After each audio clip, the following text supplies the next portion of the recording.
গণভোট সবচেয়ে ভালো, গণভোট লাইক। আমি ভোটার, কিন্তু আমি গণভোট সম্বন্ধে জানি না। দর্শক যুক্ত আছেন যুগান্তরের সাথে, আপনাদের সাথে আছে আমি আদনান জোবায়ের শাওন।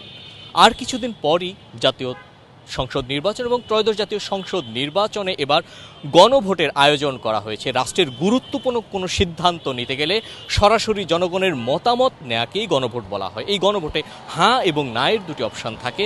সাধারণ ভোটার যারা আছেন, যারা এই গণভোটে অংশ নেবেন, যারা এই গণভোট দেবেন, তারা ঠিক কতটুকু জানেন গণভোট সম্পর্কে, সেটি শুনবো আমরা সাধারণ মানুষদের কাছ থেকে। গণভোট সম্পর্কে আমরা শুধু এই গণভোট যে কি এটাই জানি, কিন্তু এর যে বিশ্লেষণী যে সুবিধা অসুবিধা সেই সম্পর্কে আমাদের মানে মোটামুটি লেভেল পর্যন্ত, মোটামুটি শিক্ষিত সমাজ পর্যন্ত ওই ব্যাপারটা খুব বেশি হয় নাই, মানে বিস্তারিত আলোচনা হয় নাই। জাস্ট খালি শুধু গণভোট, এতে করে মানে বিভ্রান্তি হবে সামনে। গণভোটের উল্লেখ করছে সোশ্যাল মিডিয়াতে, শুনতাছি যে গণভোট হা বা না, এটা কি হবে, হা দিলে কি হবে, না দিলে কি হবে, এটা আমি জানি না। গণভোট মানে আমরা জনগণ যারা আছি সবাইকে মিলাই তো একটা গণভোট, এই তো। কিন্তু হা দিলে কি হইব বা না দিলে কি হইব এটা আমি জানি না। আমার গণভোট হিসেবে আমি চাই যে সুষ্ঠুভাবে নির্বাচন হোক, জনগণের হাতায় নির্ভরভাবে পাই, এটাই আমাদের আশা। এই সময়কে আমি আঙ্কেল আমি কইতে পারছি না সঠিক, কিন্তু একটা বিষয় কইতে পারি যে ফেরাতে হ্যাঁ হবে, না হারা হবে না আমাদের, বুঝছেন। হ্যাঁ ভোট না ভোট এটা কীভাবে সরকার বার করছে এটা আমরা বুঝি না। আমরা জানি যে আমাদের প্রার্থী যে হবে, আমরা যে দলে করি আমরা প্রার্থীর ইয়াতে আমরা ভোট দিব।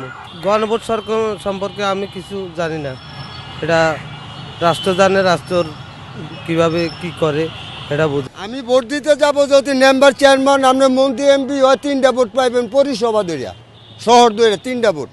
হয় না থাকলে এটা আমি যুক্তিবাদী করে এটা চিন্তা ভাবনা করে চার দোকানে বইয়া, কিন্তু আপনারা সরজমিনে বসে আমি পারবো না, আমি গরিব। ফার্স্ট যখন হচ্ছে কি আমি গণভোট টার্মটার সাথে পরিচয় হয়েছি, তখন জিনিসটা আমার মনে হয়েছিল যে আমি আসলে কাকে ভোট দিব, আসলে ভোট নির্বাচনটা হবে কি আদৌ নাকি হবে না, এই বিষয়ে সামথিং লাইক দ্যাট, এরকম কোনো কারণে আর কি আমি গণভোটটা দিতেছি।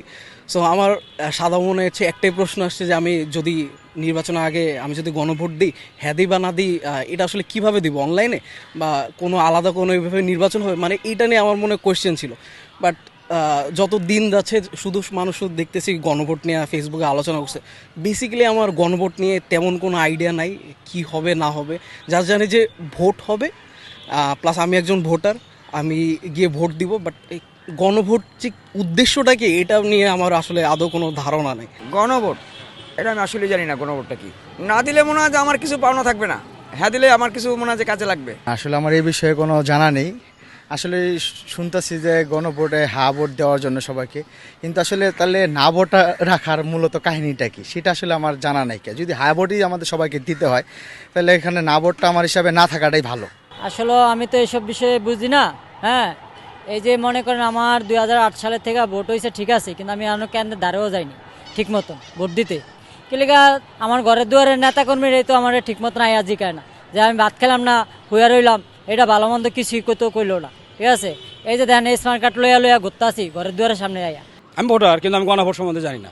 হানা অপশন থাকলে হয়তো প্রশাসন সরকারিভাবে দেখানো হবে যে এটা এইভাবে সিস্টেম, আমরা ওইভাবেই দিব। গণভোট সবচেয়ে ভালো, গণভোট লাইক। গণভোট, সবাই গণভোটের পক্ষে আসেন। কোন জিনিসটা কি জিনিসটা সাঙ্গ দেশের জন্য ভালো, বাংলাদেশের লেগে ভালো। হ্যাঁ দিলে আর না দিলে এটা বিষয় আমি জানি না।